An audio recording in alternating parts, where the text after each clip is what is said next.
This is BBC Two. Now, The Late Show.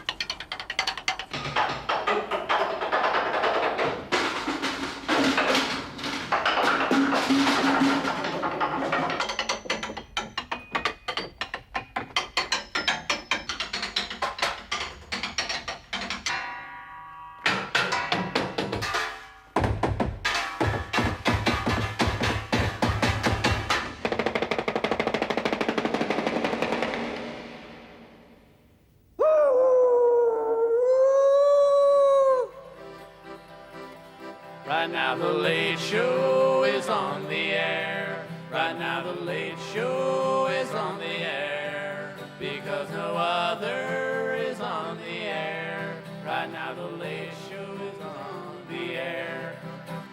This is just The Late Show. I'm gonna tell you. Good evening. Stop, let me tell you. Good evening. Wait, let me tell you. Good evening. Listen while I tell you. Good evening. Hey, I'm gonna tell you. Good evening. Hey, I'm gonna tell you why it's there. Good evening. Because no other is on the air. Right now the Late Show is on the air. And now here's our presenter, Valdemar. Hello, this is The Late Show.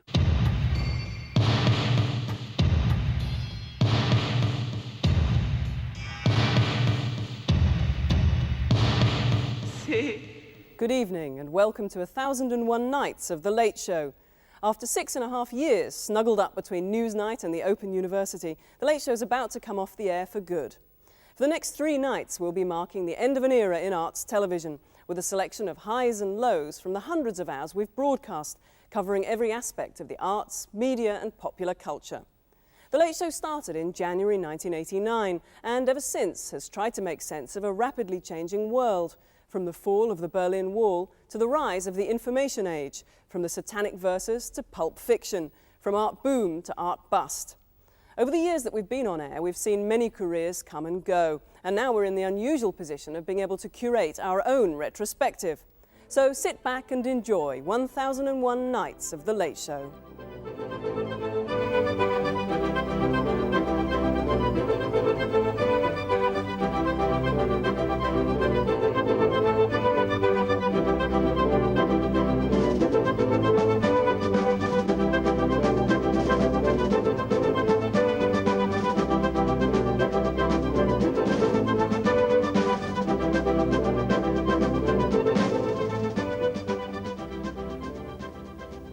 Constable's wife had tuberculosis, and it was thought that the clean, fresh air up in this village would be beneficial.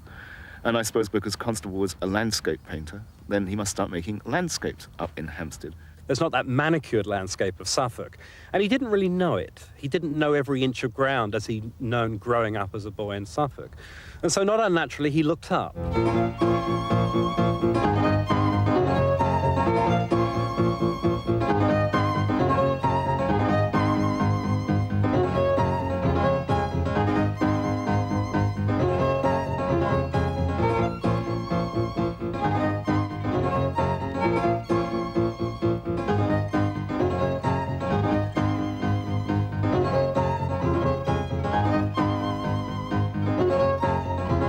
Summer of 1820 and 1821, he made a series of 100 or so cloud studies, oil sketches done out of doors, with very little ground in them, observing the effects of cloud and sunlight and rain. These sketches tend to be accompanied by minute meteorological comments, wind in the southeast, rain coming on, and so on, looking towards in this direction, this time of day, this was the temperature. That kind of information fascinates him. They also record the fact that they could take an hour or so to paint, so that although the studies are accurate enough for people like the meteorologist John Thorns to have been able to tell you which year some of them have been painted in from weather records, they're nevertheless complete fictions, they're illusions.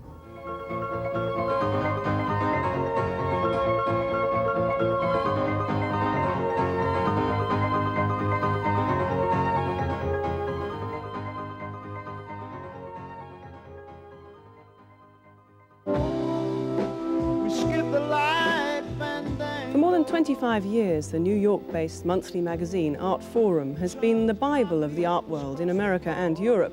5 years ago, the young British painter Simon Link started making oil paintings that were exact replicas of its advertisement pages. They were an immediate success. The crowd called out for more.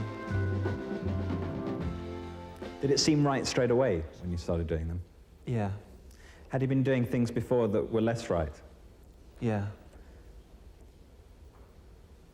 I just wonder, did you just think, I'll do an ad from Art Forum, or did you maybe try and do a few different things relating to the art system?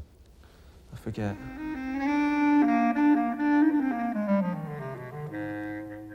This disused police station in Surrey Docks was the location for one of the most effective group shows to have come out of Goldsmiths, the Freeze Show. It showed work that would have looked at home in any gallery in New York or Cologne, but which was actually by 16 Goldsmiths students and recently left ex-students. It's dealing with the same sort of issues that any painter's been dealing with in the past, you know, about deciding on kind of what colours are going to go where and how you're going to arrange them in a composition. And I kind of find that in a painting like this, that the decisions I'm making kind of become pointless in the end result, which I find very interesting because I'm still just sort of thinking, you know, I need a pink here for whatever emotional reason or whatever reason you decide. And then in the end result, it doesn't matter if it's a pink or a blue or a green. Damien Hirst organised the building, the lighting, the catalogue and the PR. So what does everyone at the school think? Well, there's a bit of mixed feelings, I think. It's kind of separated the school into two halves. A lot of people are kind of anti-freeze, and a lot of people who are for it. Who are the ones who are anti-freeze? Why are they that? I don't know, I think it's just, you know, any kind of success, people don't really like it, do they? There was a thing called painting to be stepped on, and this was in the 16th century when Japanese Christians had to queue online and step on the portrait of Christ. And if they can step on it, then they're forgiven. But if they can't step on it, then as Christians, they had to be executed. And even though they knew about that, I think that a lot of Christians just refused to step on the portrait of Christ.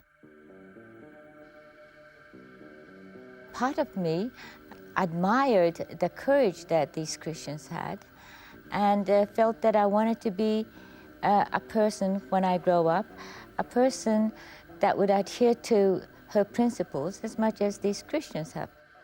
At the same time, I was totally frightened with the thought that men can actually kill themselves over an idea.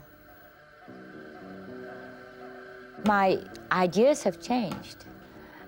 I wanted to see myself step on the painting. I dared myself to step on the painting. I wonder why, for example, you chose this one rather than this one. I mean, was it just simply, oh, this one seemed nicer and more interesting, or more typical of 15 years ago?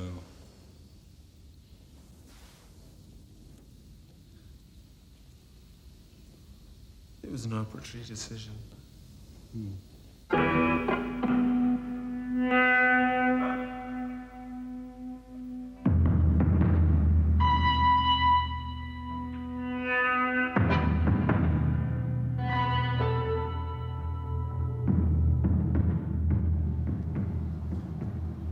After Andy died, I thought, gee, I'd like to have a picture with signed Andy Warhol's brother. So I said, Paul, you always said you had talent.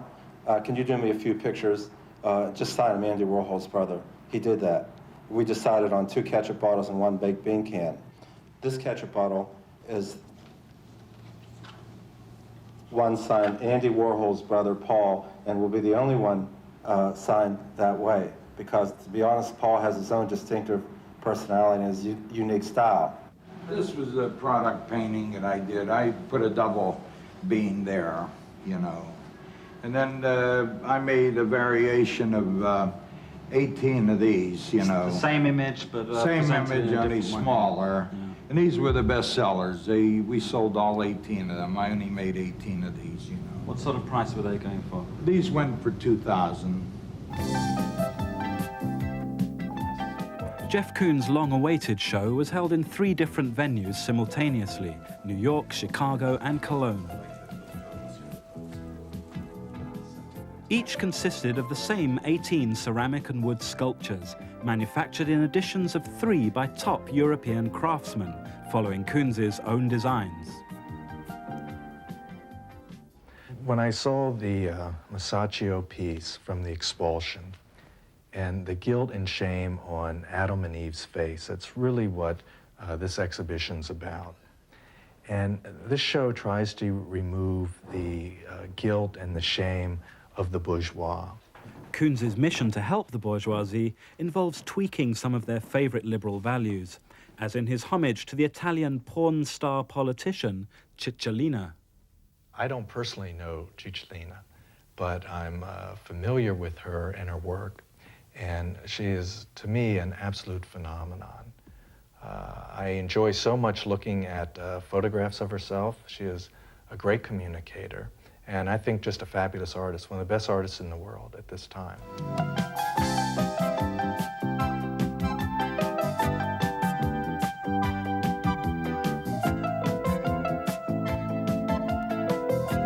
So Matthew, I just want to ask you, do you think this piece here, this is Amore, do you think that Amore does love you, or do you think it's only interested in being loved itself?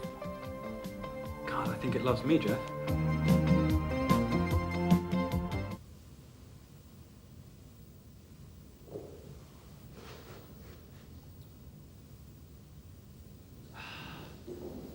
I tell you what I think it'd be easier if I asked you and you say what you think. Yeah. And then I can respond to that. So perhaps, I mean, just to get back to the question of issues. So, I mean,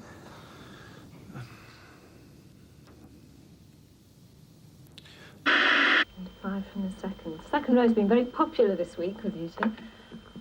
Tell you what, I'll show you my new video. There are a staggering 6 million people who have given up their lives to... Gene has developed a real obsession about the size of his bottom. We are going on a journey into a place so bright and optimistic it's positively exotic. A place packed with small talk and handy hints. A place most of you won't recognise. A few years ago, daytime television didn't exist. Now it's utterly alive, both a useful and yet somehow useless world with its own sense of reality. And every day is an adventure. So what will I learn today? I'm Mandy Campbell, and I'm a domestic engineer from Wallington in Surrey. Isn't that lovely, a domestic engineer, which means that Mandy is actually a housewife and obviously very proud of the job that she does at that. Never use a press, a garlic press. Culinary gold, that's what that is. Gorgeous. So this is one of many things that you've taught me as I've been watching you over the months on Daytime Live. Do you find it as surprising as I do that you end up doing this kind of thing on daytime television? I like to do something that is significant, and I think this is significant. This, as they say, looks delicious, and I think this is the time when you show us what you've prepared for us today. Yes, and we get to taste it too. Oh, can't wait. Yeah. It's aubergine caviar, so we'll spread some on a piece of pumpernickel bread, and you hold the that. taste. This is a traditional part of the process Hold on, as you well, have to isn't wait it? I have for to me wait for now, you, right? yes, because now what happens, we're supposed to taste it together. Mm-hmm. And you lead me in my response. And then we're both supposed to go, Very emotional, very significant. And this, of course, is always a wonderful moment where the cynical person comes over and says, actually, I really like this. I didn't think I would, but I it's thought it was gonna be absolutely awful." very good, very good. I'm so traditional part of it. And the funny thing is, it is actually very good. Robert Maxwell was a man of voracious appetite, but he didn't have much of an appetite for the Late Show. He was especially annoyed by a programme in 1990 where I drew attention to his connections with East European dictators, like Erich Honecker. This was a travesty of the truth of what they did, and I could have collected from the BBC at least £1 million in damages. I decided not to do it simply because I don't need the £1 million, and I'm certainly not going to pick the pockets of the licence payers. This heroic reluctance to sue the BBC didn't last long. When Panorama investigated him last year, he retaliated furiously. This is a program about me and my life and contribution to this country for 40 years. And if you tell me that you're going to stick with the program, all I can tell you is that you will have a writ on your table tomorrow morning. The last thing he said to me on the telephone was, I give good value. And I think in some ways, my regret, I wish we could have persuaded them to take part in our program, because I think in one level, not in the strictly financial perhaps, but in other ways, I think he did give good value. And to the extent to which he provided the rest of us with this astonishing figure, I think he made a contribution. But as far as litigation and journalistic standards, I think he was really a disaster. If you want me to participate, make sure that I accept that it is fair, and I give good value for money.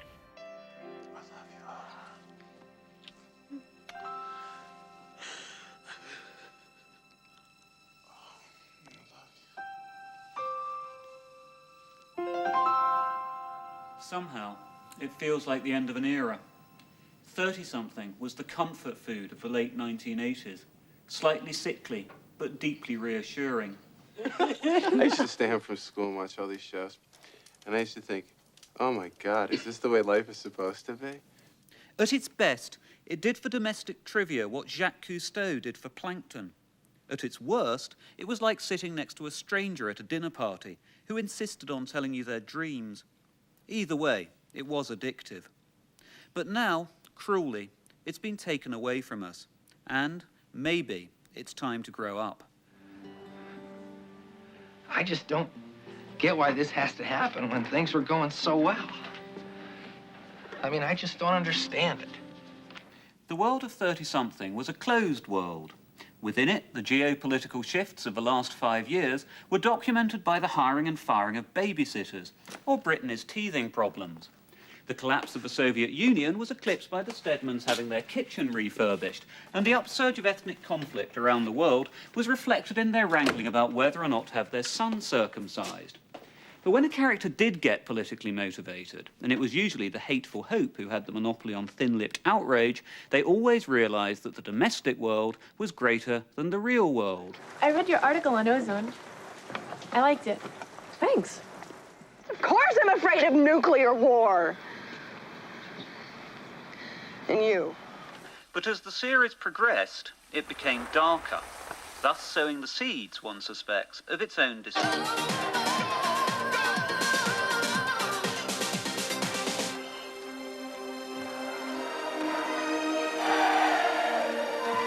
Ladies and gentlemen, welcome to the Discotheque Royale in Manchester. This is The Hitman and Her.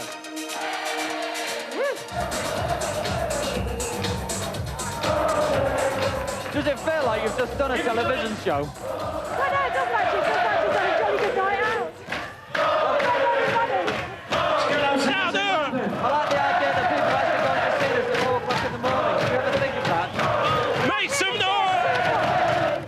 It's only in London that they see it at 4. I was thinking it was born any earlier. It would be too early for people to watch. I think you've got to be slightly tired.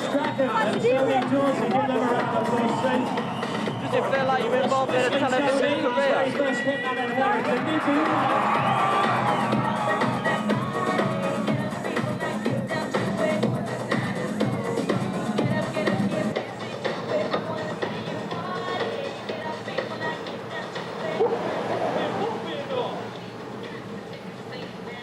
Do you really want to be there, Paul?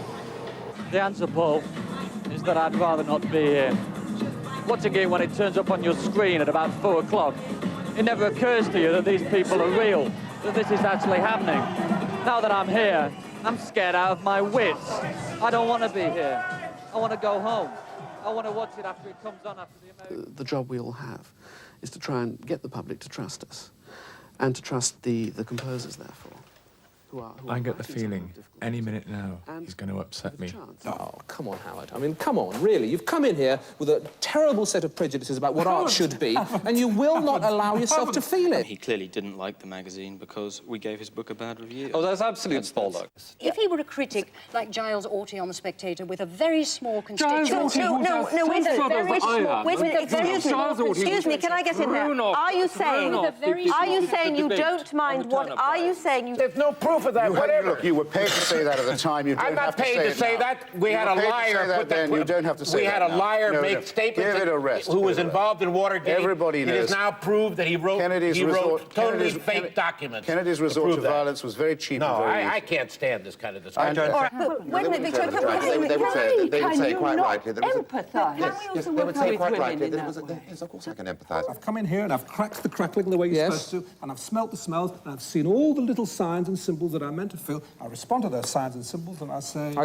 I smell two things here. One is the pork crackling, the other is your cynicism. Always in your remarks, Mrs. Gillick, you've always somehow monopolised the notion that you have some sort of peculiar standing on virtue and of some sort of peculiar sensitivity, which we are all somehow impervious to. It's monstrous and tyrannical. It's fiction. It's fiction. Do you understand what it's like? Do you understand what it's being like being kicked the whole time with this kind of abuse? Do you understand? Have you ever had that? Don't hector me, Tom. I'm not hectoring you. I'm asking you a question. Answer me. If that is the nuttiest book you've ever read, I really envy you.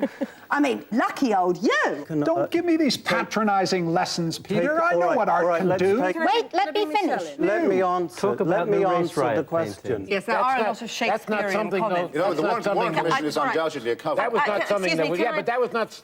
I can't tolerate that. I'm going home, man. You're so fucking dead. You really are dead.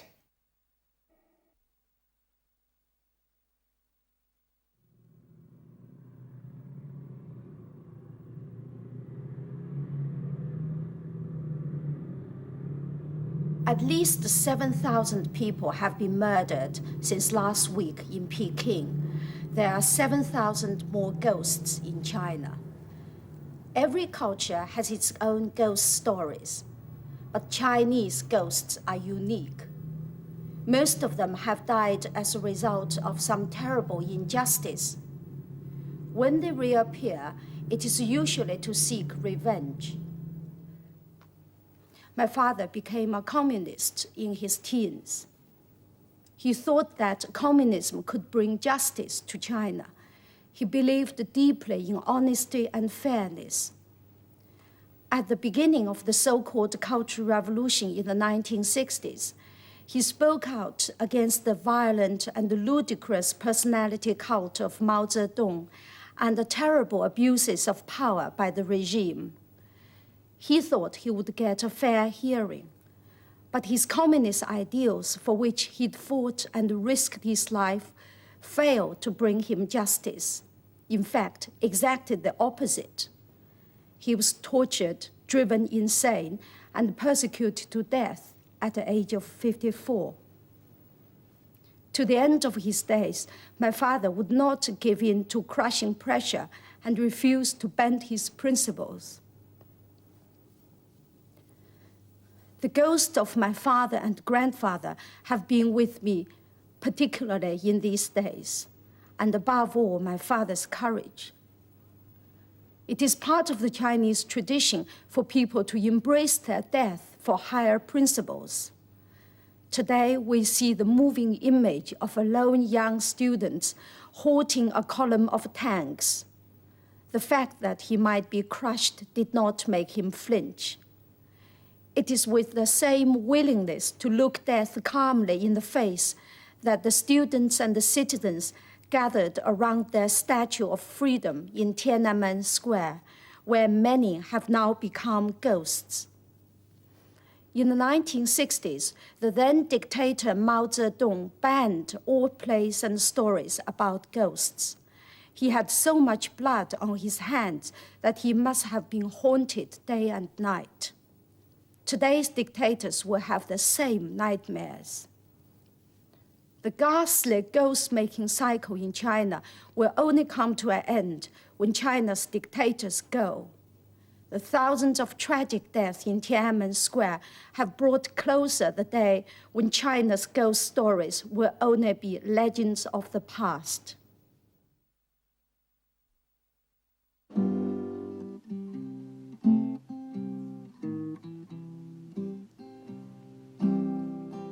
Soon will come to the end of life's journey.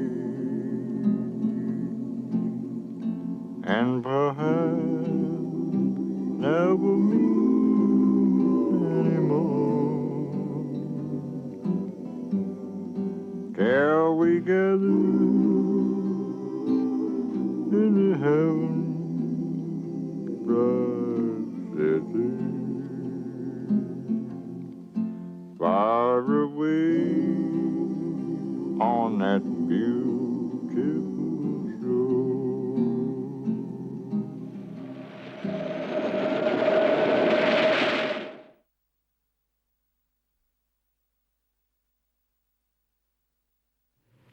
What is civilization? I don't know. I can't define it in abstract terms yet. But I think I can recognize it when I see it, and I'm looking at it now. I suppose that what you see on television comes out of a broadening of the idea of culture that happened in the late 60s, and of which I was very much, to which I was very sympathetic, so that it seemed obvious to me that although I was reading English literature at Cambridge, that Raymond Chandler was a better writer than some of the writers that we were made to study, and indeed he is. But in broadening culture out, something has also got lost, and that is the idea that is now very popular, that Bob Dylan is just as good a poet as Keats. And finally, Keats is a better poet than Bob Dylan. So that people are now very confused about what culture is at all. Then on the shore of the wide world I stand alone and think, till love and fame to nothingness do sink.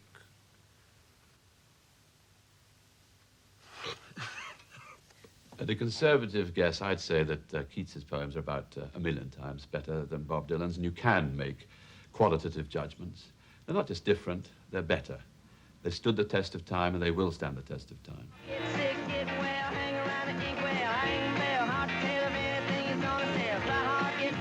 One of the marvellous things that's happened since the war is that the straight male white world and its values and its decisions about who and what is important and what goes have clearly broken up.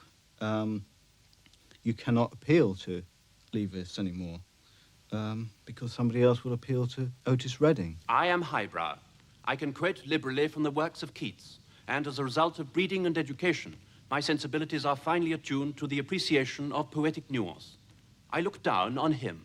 I am middlebrow. Being denied his advantages, I'm ashamed to admit that Keats doesn't do much for me. What I call a rattling good read is something by Raymond Chandler. So I look up to him, and I look down on him. The question of how popular culture can cohabit with high culture, if we say, and I think that's a perfectly proper thing to say. I think they should cohabit, and I think there's always been this problem. And mischievously, at various times, and certainly in my time as a program maker in the 70s, I felt that the kind of ritual of paying obeisance to high culture, the Mandarin view, was something that needed a kick up the arse. Our program tonight consists of one single film that we've made about 4 young artists. They're 4 painters who turn for their subject matter to the world of pop art, the world of the popular imagination, the world of film stars, the twist, science fiction, pop singers. A world which you can dismiss if you feel so inclined, of course, as being tawdry and second-rate, but a world all the same, in which everybody, to some degree anyway, lives, whether we like it or not. It's clear that David Hare's defence of Keats and the cultural certainties he represents are part of a deeply felt and widely shared desire to reassert the importance of acknowledged artistic worth. But Hare isn't alone in this search for cultural value. Everyone, it would seem, is at it. Listen, highbrow, lowbrow, what do those terms actually mean? At the moment, I'm writing a postmodernist, neo-structuralist novel in which John Keats time travels and becomes a seminal rapper. And as far as Chandler's concerned, I love Chandler in an ironic, retro sort of way. And this week in my home studio, I've been sampling some of that old Dylan stuff and remixing it into a sort of electro-funk, brick, shithouse, trash, thrash, flash, rehash. But I still look down on him. What I call a rattling good read is something by Raymond Chandler. I am a monstrous carbuncle. Hi, I'm a commissioning editor for arts programs. I look down on everybody, but hey, that's your job description. Let's do lunch. We're planning this program Bifo the Bear as a sort of cultural icon. Interesting? Yeah, great. Then felt I like some watcher of the skies when a new planet swims into his ken. Or like stout Cortez, when with eagle eyes he stared at the Pacific, and all his men looked at each other with a wild surmise. Silent upon a peak in Darien.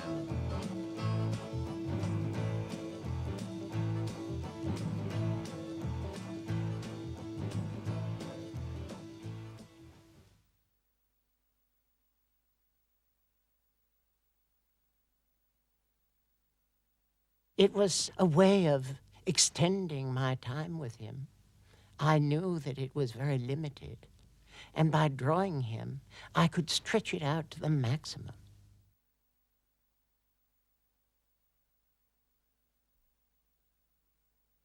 They're merciless because I tell the truth as much as I can, and I include everything. When you're telling the truth, you can't be selective. You can't say, well, I like this detail better than that detail. And so all sorts of details come in which are maybe regarded as ugly, frightening, whatever. But they're there because my whole intent was to accept the truth. To censor nothing is an act of love, isn't it? He lost interest even in looking at the drawings after I'd done them until one day I'd been working in the bedroom and I thought Christopher was asleep. And when I'd got all the drawings into a stack, I was on my way out of the bedroom and he suddenly said from his bed, "I like the ones of him dying."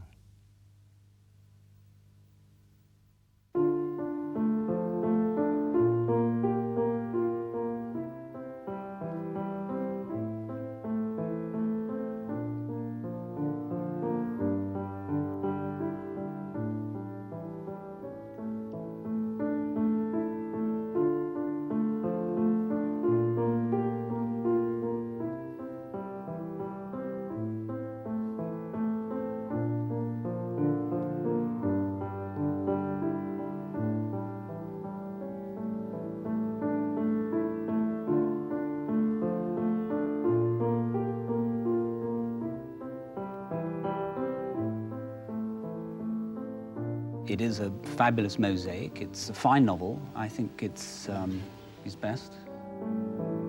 There must be a prize for reading books like that, because it's such a torture to read. It's surrealistic in the school of what is known as magical realism. I found it literally unreadable. It is indeed, by medieval definition, blasphemous, but I do not personally admit the notion of blasphemy in the late 20th century. What began a month ago with the burning of a book in Bradford soon spread throughout the Muslim world in a whirlwind of demonstrations, riots, and protests. People have begun to die, all for the sake of a novel. What do you think is going to happen next? Well, the simple truth is that I haven't broken any laws. I mean, they may wish that I had. They may wish that Islamic law applied in this country and I could be stoned to death. But the simple fact is that I have not broken any laws, and I don't think there's any legal action they can bring. I think the prime motive for this book was hatred. He hated Islam. And incidentally, this is the prime motive for Khomeini's pronunciation. So really, hatred is really common between the two personalities. Are you saying that if it came to it, you would be prepared to pull the trigger on Rushdie? I mean, talking seriously. I am talking seriously, yeah. If it came to it, and we were face to face, who knows? Christianity has now become obviously a semi-secular force in the West. And I think a similar fate awaits any religion which loses an internal temper of militant wrathfulness against this kind of abusive tendency. If you really expect any Muslim to believe your conversion to Islam, then you have to do all that is in your power to obliterate the book and not carry on to defend it as a text that was misunderstood. Frankly, we just don't buy it. Unless he withdraws the book, I think Muslims are not going to let him off the hook. I think either it is between him and his book. Only one of them can remain in circulation in this country. If the book remains in circulation, he would probably have to remain out of circulation. The last 2 years have been terrible. I've given up my life with my child. To those who still feel badly towards me, what I would say is, much has been given up on this side. I ask you to give up your anger, because anger will not help anyone now. We have to find a way of being together. A life is slipping away. A father is separated from his son. And a writer's life is dissipating in the most unprecedented and you know, in literary terms, in a tragic way. And it is time for him to reclaim his life. The shooting of William Nygaard, head of Norway's biggest publishing house, Aschehoug, made headline news in Oslo. Already one of Norway's prime cultural personalities, Nygaard's position as Salman Rushdie's publisher had turned him into something of a local hero. Can a fatwa be lifted? Well, I mean, it's interesting because the Iranians have said for a long time that it couldn't be, but recently they announced that it could be. I'm surprised that people are not angrier about it. Not because it's me, because I mean, it could be anybody, it could be you. The idea that a citizen of this country in his own country is obliged to live like this because the government of another country is trying to kill him. And meanwhile, relations with that government, trade with that country, civilized activities with that country continue.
Before.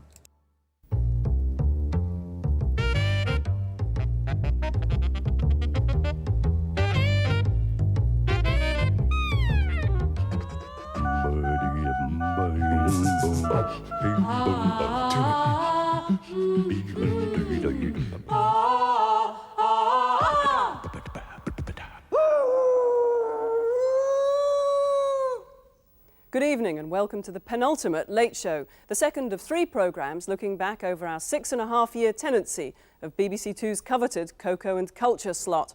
Since launching 4 nights a week in January 1989, we've tried to be more than just an arts programme, responding to wider events in the world at large. During our time on air, we've seen radical changes in politics, a revolution in communications, and more bad films than you can imagine. But when it came to sheer drama, life sometimes left art standing.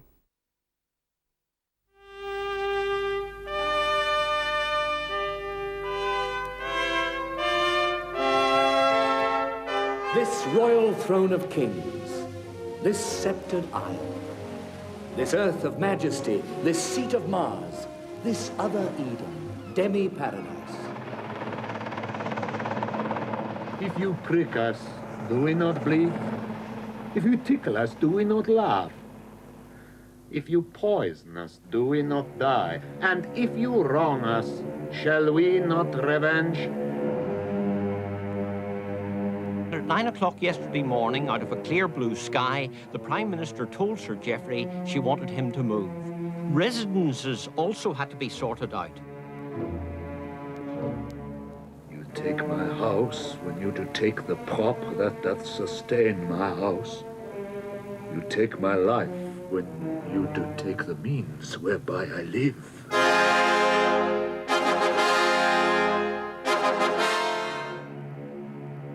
Sir Geoffrey Howe, so long a loyal lieutenant, decided that enough was enough and resigned. It is the cause. Yet I'll not shed her blood, nor scar that whiter skin of hers than snow, and smooth as monumental alabaster. Yet she must die, else she'll betray more men. From camp to camp, through the foul womb of night, the hum of either army stillly sounds, that the fixed sentinels almost receive the secret whispers of each other's watch. Mrs. Thatcher, could I ask you to comment? Good evening. Good evening, gentlemen. Where's the microphone? It's here. This is the microphone. Naturally very pleased that I got more than half the parliamentary party and disappointed there is no party. Once more, unto the breach! Dear friends, once more, or close the wall up with our English dead. So I confirm that I shall let my name go forward. Mrs. Thatcher, I must go and do Prime some Minister, do you feel at all betrayed by some of your friends who've not voted for you?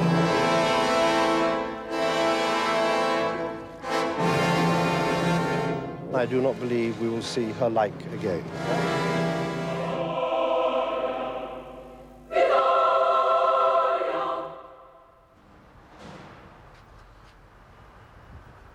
So here we are, 8:15 of a Monday morning.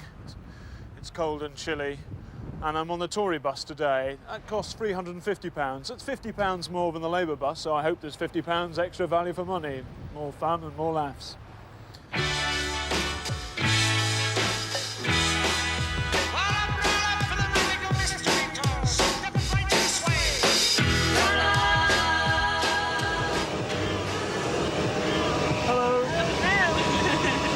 Mr. Major, could you do me a favour? Could you video me for my video diary for the Late Show?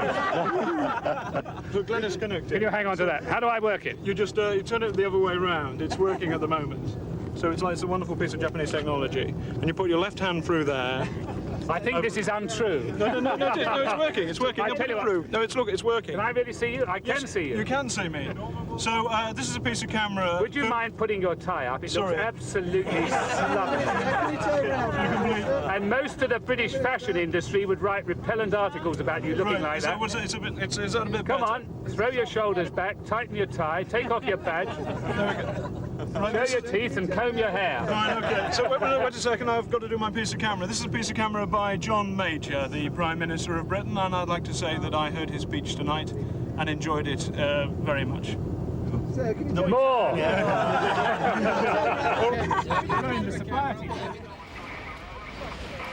But there was no more. That night I was asked not to come back on the Major Mystery Tour. A Conservative Central Office minder said there had been complaints from the press, though no names were mentioned. I couldn't understand it. The hacks had laughed. Even Mr. Major had seen the funny side. And besides, he was showing such promise as a cameraman. I determined to find out why.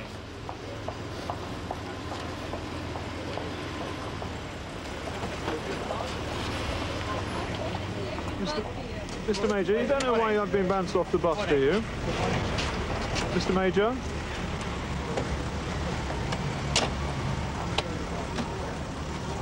Oh dear. And we seem to be getting along so well. A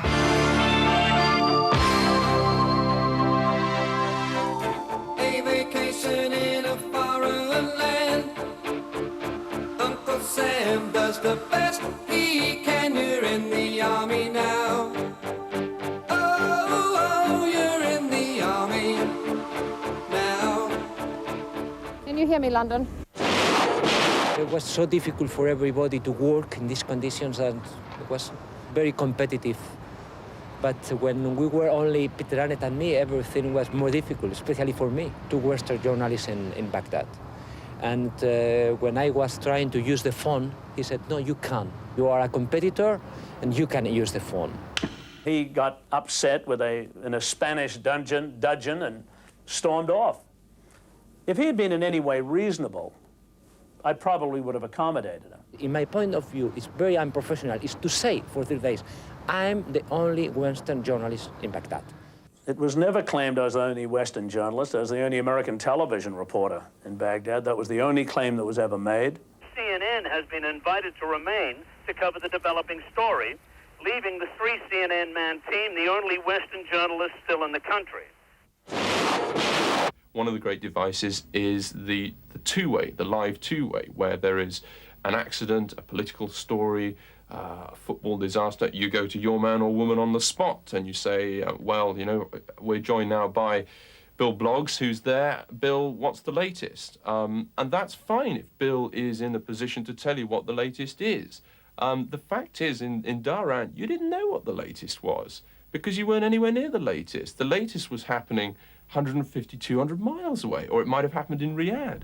You would come to a correspondent who would just say, well, you know, I'm informed that such and such is happening, that such and such is happening. The only reason they knew that is because they phoned their office just before going on air, and the office had read over to them the latest wire copy. I know, I did that.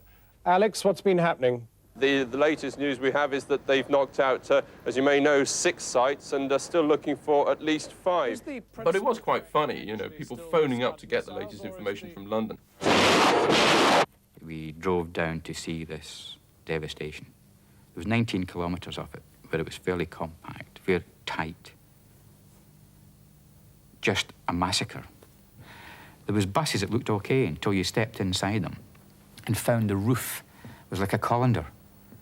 Some of these airburst bombs had just rained this shrapnel down to the roofs of buses.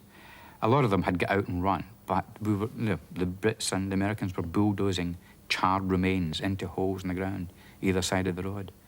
There was people there scooping up bits of bodies with shovels. I photographed very little of that. I mean, even thinking back on it now, I don't know why I didn't photograph it. It just...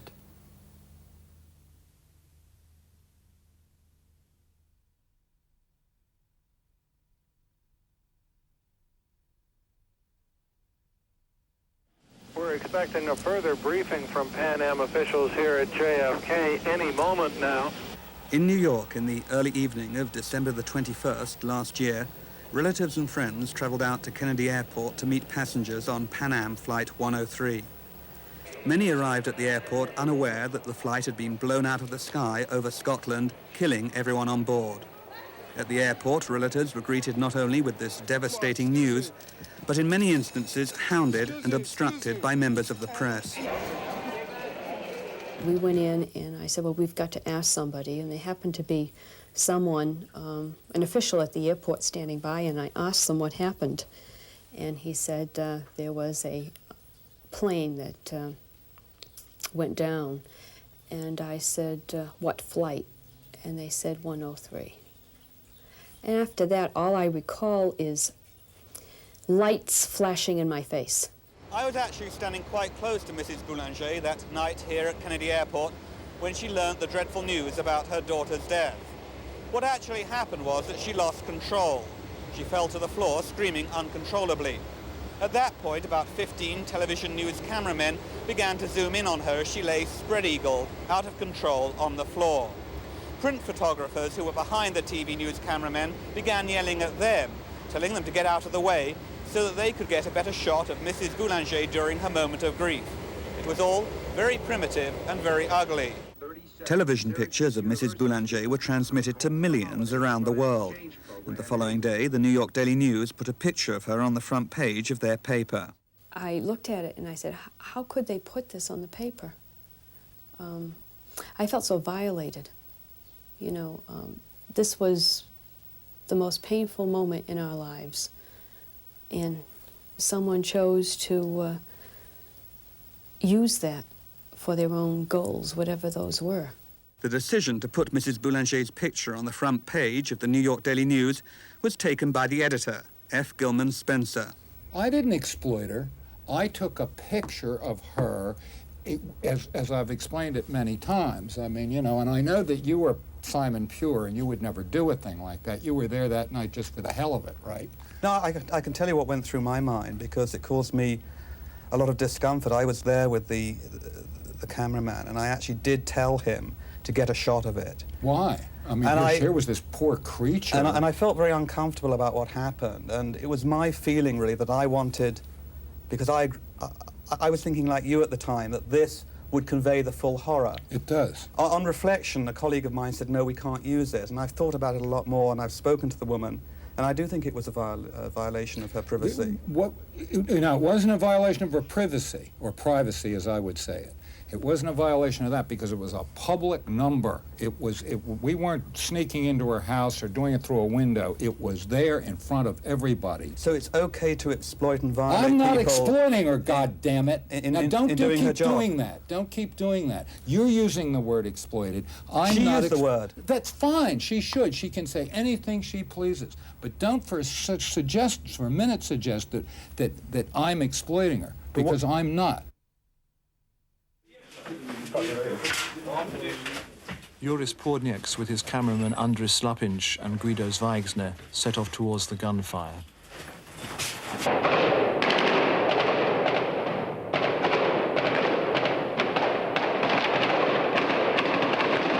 I had followed Pordnieks, Slapinch and Zweigsner towards the shootings.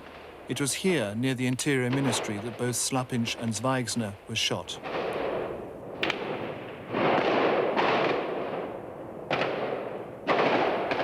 This next piece of footage was the last that Andris Slapinch filmed before he died.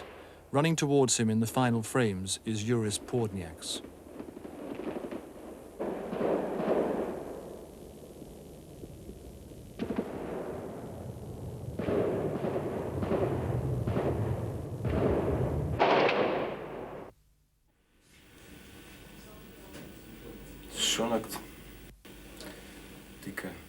Tonight, Andris Slapinch was shot and died in my arms. A cameraman I've worked with for many years. And another colleague, Guido Zweigsner, has also been wounded. I hope he won't die. We'd all gone out to the battlefield to look for the truth with the help of a camera. That was our only weapon. Like everyone else around, we were unarmed. We went there as free people. Those who shot at us are slaves of the system and are just puppets in the hands of a power that is trying to keep itself alive. This army, this system that has been strangling us all these years. There's not a lot I can say about these murderers. They are just slaves and murderers. For Pordnieks, making a record of events is of profound importance. At the end of the night, he filmed his colleague's body and instructed me to do the same.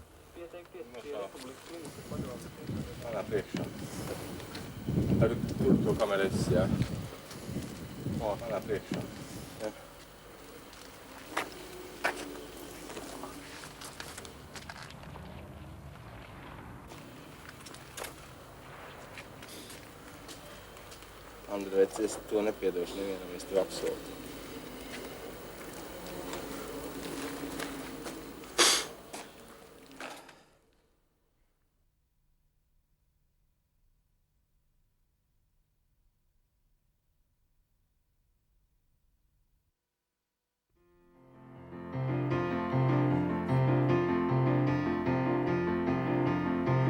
Alabama's got me so upset. Tennessee made me lose my rest. And everybody knows about Mississippi, goddamn. Alabama's got me so upset. And the whole damn world's made me lose my rest. Everybody knows about Mississippi, goddamn. Can't you feel it? Can't you see it? It's all in the air. I can't stand the pressure much longer. Somebody say a prayer. Alabama's got me so upset, and the whole damn world's made me lose my rest. Everybody knows about Mississippi, goddamn.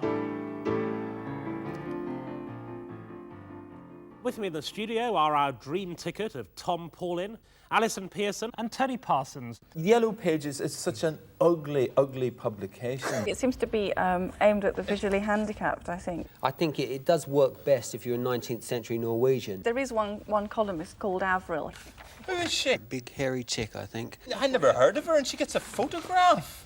She's the kind of, the bitch with an itch. Her slot was too dirty for first thing in the morning. The most vivid description of a blowjob I've ever heard. The limitlessness of vulgarity, I know. We now go to the part of the late review terraces where we expect a certain amount of rough stuff. Tom Paulin. Dull as ditch water, but it had this lovely monkey in it. The monkey was very good. He was the De Niro of the monkey world. This is a seriously stupid film. Well, I thought it was ugly, violent, cruel, and by far the best film I've seen all year. I think this was the perfect family outing if you don't like your family very much. I got to page 102 and I thought, wonderful, it's almost blank. Yeah, I'm just wondering if I've read the same book as Tom yet again.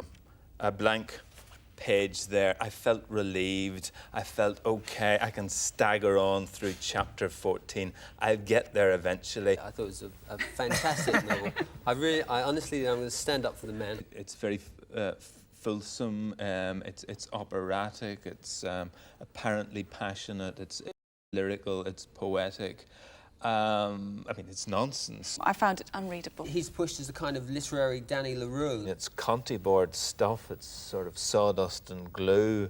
I think you underrate him. I think he's quite an original voice, and I think he's very. And he can't do joined-up writing. I mean, he's what can you say about this? I mean, look at the purple bookmarker. It is a page turner. It does make you want to get to the end, but it's actually rich with absurdities. It had that kind of Australian male backlash feel to it. He's both clear-eyed and loving. I think he really illuminates brilliantly what he calls the divine spark. He can't plot anything. The characters are hopelessly boring. Yes, well, I don't think I'd go quite as far as Tom, but then few would. Very naive and provincial and amateurish. I have to say the famous line from Gun Movies, "Hold it right there, Mr. Paulin." When it first hit the market 10 years ago, it weighed as much as a giant bar of chocolate and cost the price of a return ticket to New York. 10 years on, it now comes as small as a cassette case and as cheap as an away day to Wolverhampton. Really want to hurt.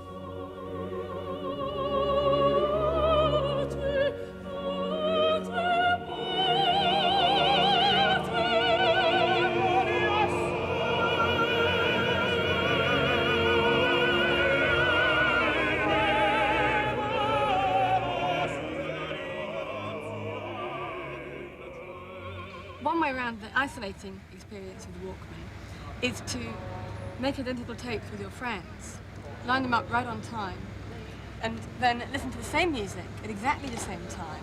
Then you can dance to it. You know you're all hearing the same thing at the same moment, if you can get it lined up right, which often takes a while.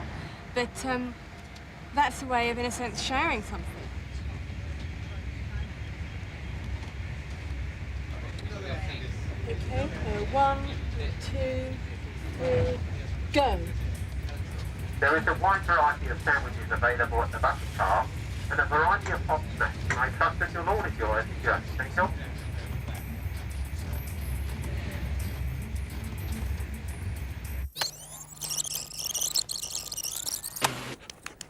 In the 70s, ad agencies produced the next generation of filmmakers. In the 80s, very much the pop video director produced the next generation of filmmakers. And I'd put money on it that at some point soon, someone is going to graduate to that kind of league from using the domestic camcorder.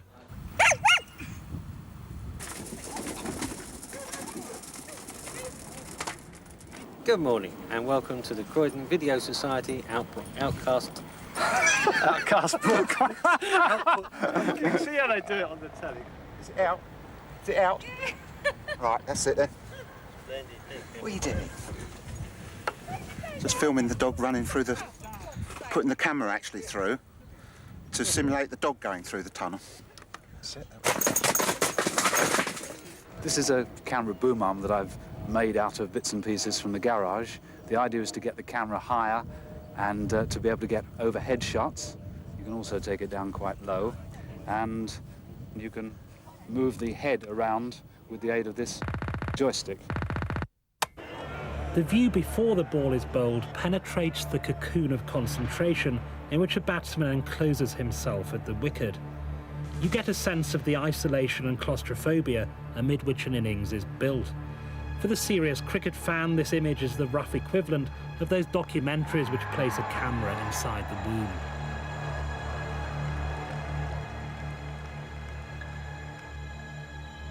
Less subtle, though still thrilling, is the moment when a batsman is bowled. The effect is like having a lens in a boxer's glove.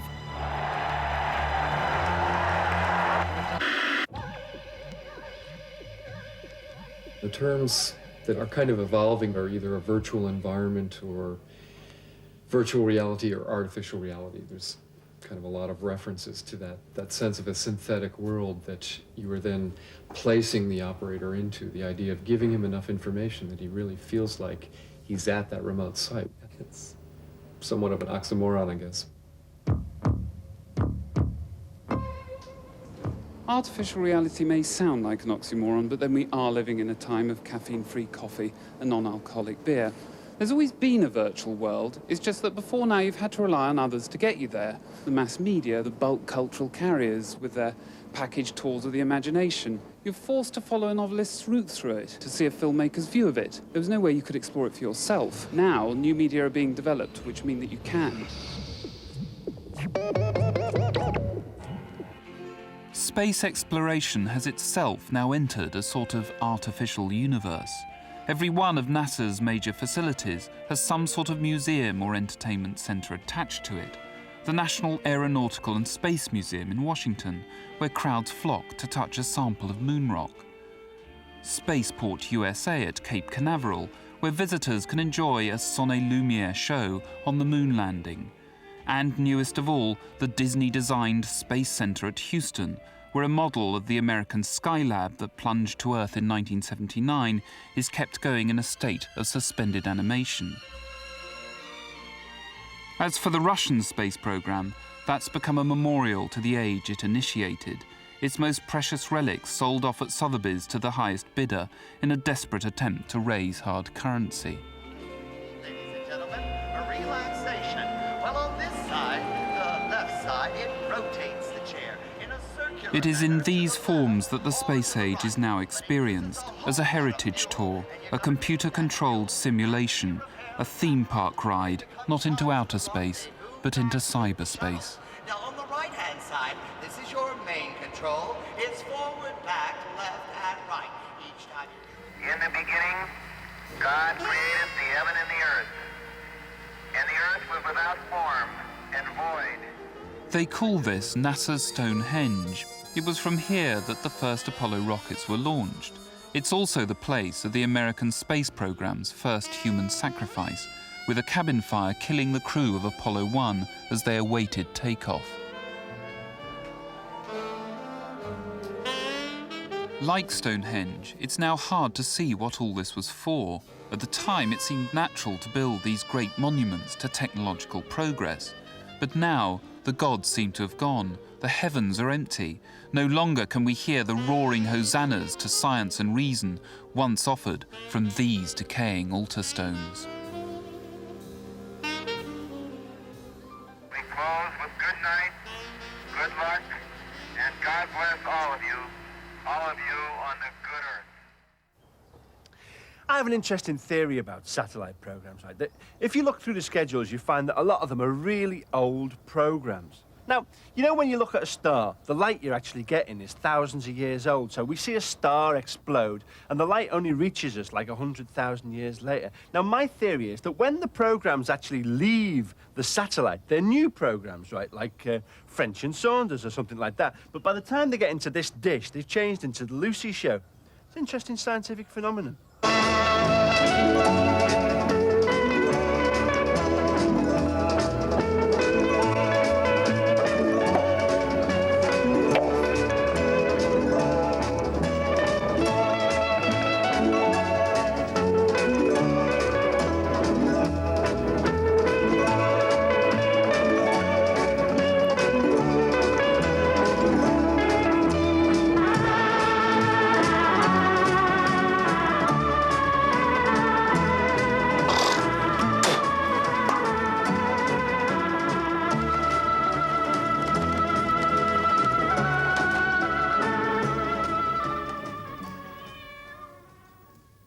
Excuse me, could you turn off?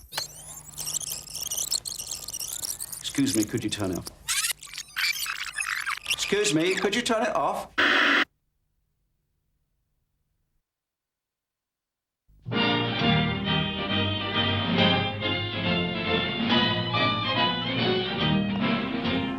Don't put your daughter on the stage, Mrs. Worthington. Don't put your daughter on the stage. The profession is... Logistically speaking, it's a nightmare.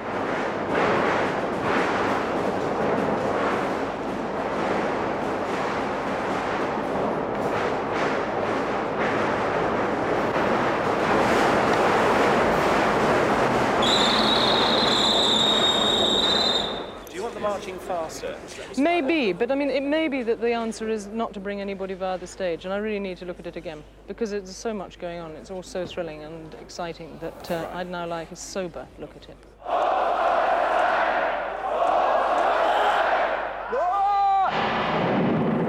Her personality is not in reality exciting enough, inviting enough for this particular sphere. Don't put your daughter on the stage, Mrs.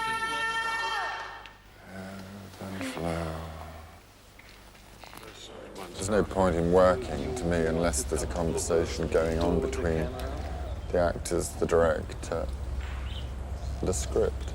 It's the stuff of every day, is to ask questions. One isn't trying to be difficult. You're just trying to get so you know where to place this peculiar energy that's called being an actor. Don't put your daughter on the stage, Mrs. Worthington. Don't put your daughter on the stage. She's a bit of an ugly duckling, you must honestly confess, and the width of her seat would surely defeat her chances of success.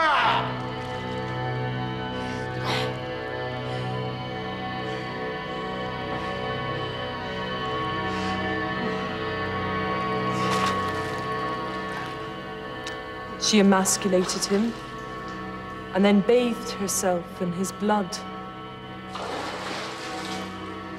If Skadi then smiled, crops would grow and the earth become fertile again.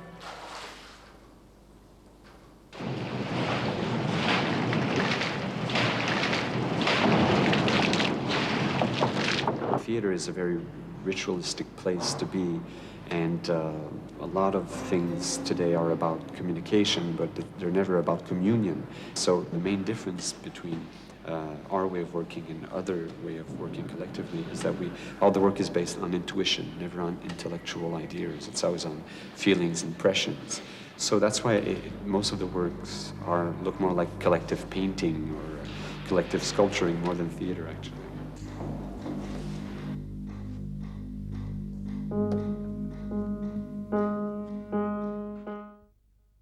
Wilson has been called a theatre artist, and he begins all his productions by drawing, sketching and even sculpting. The staging of Alice is based on these preliminary artworks. The shape, structure and look of each scene begins for Wilson with a precise visual image. Everything you can think of is true.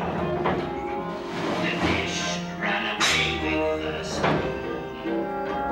Deep, deep in your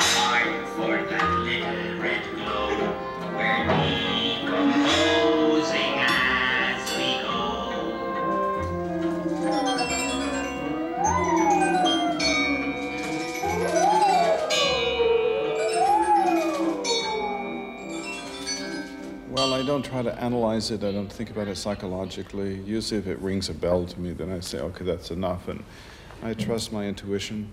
And if it usually seems right, I think it's right. Martha Graham said once, American choreographer, she said, the body doesn't lie.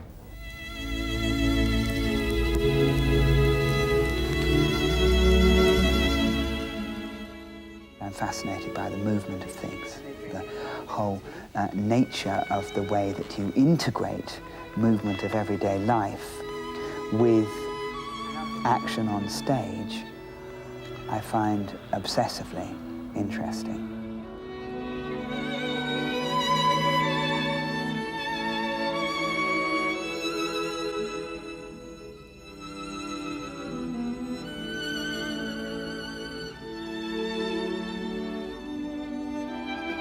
I do worry when things become too structured because they can harden and deaden rather than maintaining a certain fluidity.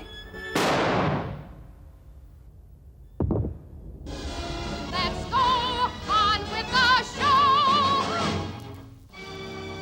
Let's go on with the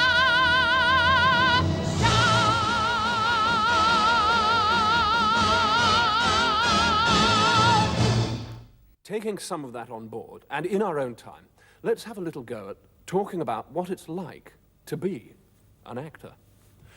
Helen Mirren. It's never really unpleasant doing a film because it is like an army going to war, and they bring everything. They bring the food, you know, you're in the middle of the jungle and there's a whole 10-course meal laid out for you. Now, Helen, just stop and think. Now, you sit down and have a little relax and a ponderette, and we'll go on to the anecdote. So, Donald. When I did, what was it, what place? All right, Donald, now, just don't worry, take a deep breath and try again. I was in a play called London Assurance some years back, and at the end of the play, knock at the dressing room door. As I came round the corner with the furniture on the back, the director yelled to me, "Action!" and I come on, and the snake comes up and does this. Take my hat off, hit it, grab it. And put the nuts around so it looks as though I was having a party. And I said, "Oh, my dear, I'm so sorry." And I bent down and I kissed her ankle. And came to the take. What we'd overlooked was that we were going to have to do the shot that follows that, which meant that I had to therefore be driving a horse at a full gallop with the 12 horsemen behind me down a stony path, but standing up. Very good. Antony's introduced physical courage, raising the stakes at exactly the correct moment. Boom! And I hit him, smack in the teeth. Blood poured. I spent the next 2 hours taking the oven apart and trying to work the oven, and I couldn't. And in the end, I found a grill. This chicken was ready at 5:30 in the afternoon, and my vegetables were absolutely annihilated. Now, if you're having trouble with your anecdote, Michael, don't, whatever you do, get into a panic. Remember, you can always do a funny voice and get the audience back on your side. Oh, listen, this is really great. You know, you're a great star, a great man. Well, we thought we'd come along here and down the Haymarket. Your escorts just booted me on the foot. And if all else fails, you can go into the Richard III impression. My Lord of Gloucester awaits in the anteroom, and I walk through, putting my hand around the door as it were, Richard III. And there was Richard Briars in the same position. Well, I had this sort of the hump and all that, you know.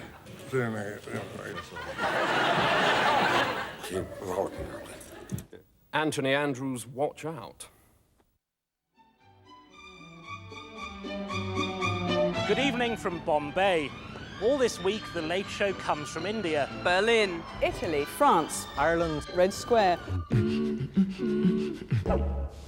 2 years ago, no Western spy writer would have been allowed near this down-at-heel building in central Moscow.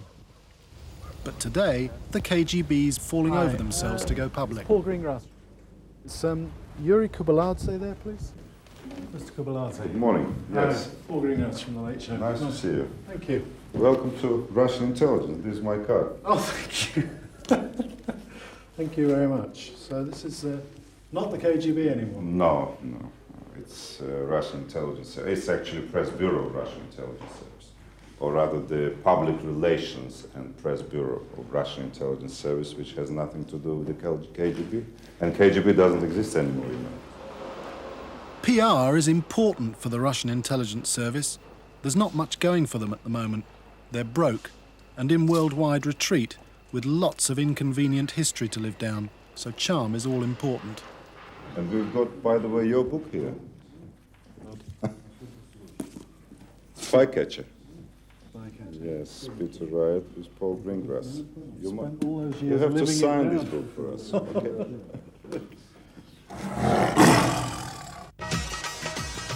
To judge from the satellite dishes here, you'd think it would never catch on.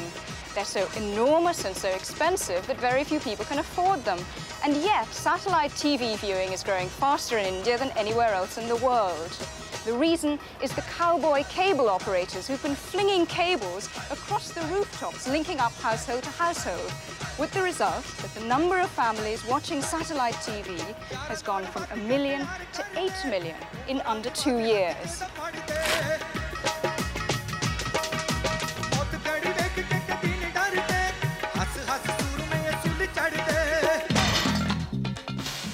The latest arrival is MTV, in a new Indian incarnation. Only last month it launched a special made-for-India service on the Star network. All this is in sharp contrast to the state TV channel Doordarshan, which still serves classical music for breakfast. Spray Baygon regularly on those spots where... This advert, made for the main government channel, features a traditional sari-clad housewife. Bedbugs and other pests. Baygon power is what she uses. But over on the Star satellite, the same product is being sold rather differently. The housewife has shed her sari, and the can has been replaced by an aerosol. Baygon power.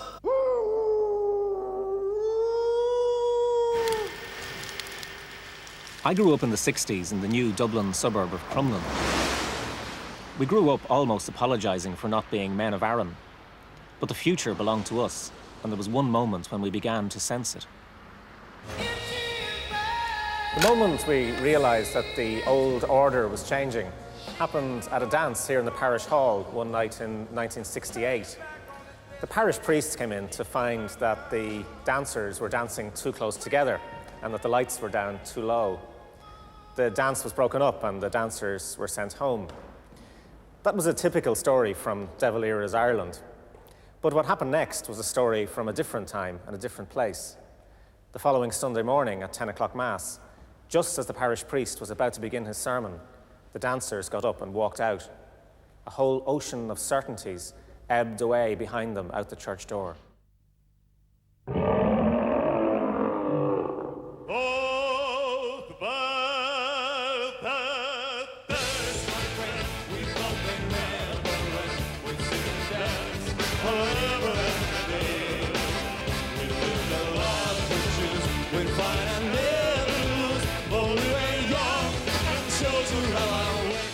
It was a strange mood, a strange feeling.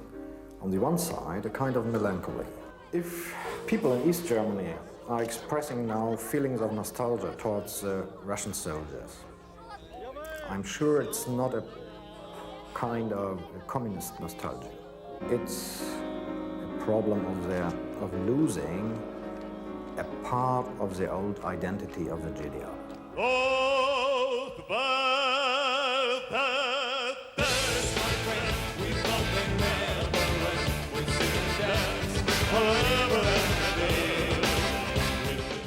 Next tonight, a classic episode of The Late Show takes on the Zapruder footage. Stay with us.